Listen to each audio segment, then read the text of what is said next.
Billiard. I got so much motherfucking design on right now. Break it down, bring it back, make it clap. I got 3 old thoughts, new guap, where that damn bitches on my line, and you know they come strapped.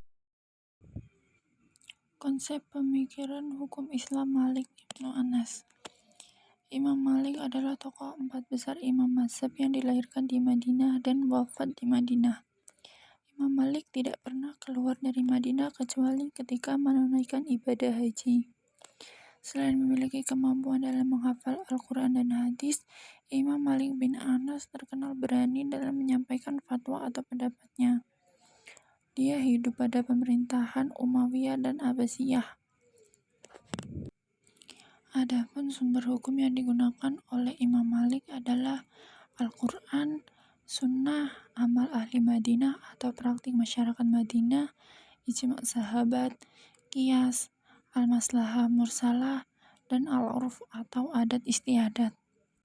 Berikut adalah beberapa hal yang menarik yang dapat diamati dari pemikiran Imam Malik. Imam Malik mendahulukan orang-orang Madinah sebelum ia melakukan pemikiran ijtihadnya dengan ra'yu dan qiyas. Bagi Imam Malik, perbuatan orang-orang Madinah dianggap memiliki kehujahan yang sejajar dengan sunnah Nabi, bahkan sunnah mutawatirah. Ia beranggapan pewaris tradisi orang Madinah dilakukan secara massal dari generasi ke generasi sehingga menutup kemungkinan terjadinya penyelewengan dari sunnah. Imam Malik menganggap dan menggunakan qaul sahabat sebagai dalil syar'i yang harus didahulukan penggunaannya daripada qiyas. Walaupun belakangan pandangan ini banyak diprotes keras, dia tetap berpandangan pentingnya mengedepankan pemikiran dan pandangan sahabat dalam bentuk qaul fikih dan fatwanya, walaupun di dalamnya terdapat sahabat yang dianggap tidak maksum. Kecenderungan yang kuat dalam penggunaan al-maslahah mursalah, metodologi ini pada awalnya merupakan khas pemikiran Imam Malik yang diduga kuat merupakan pengaruh dari pemikiran tokoh fikih sahabat, seperti Umar bin Khattab.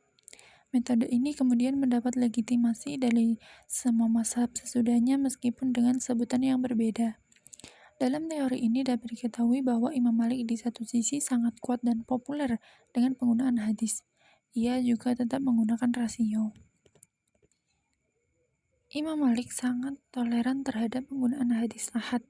Ini merupakan salah satu indikator bahwa tradisi orang Madinah dalam bentuk hadis ahad bagi Imam Malik merupakan hujjah.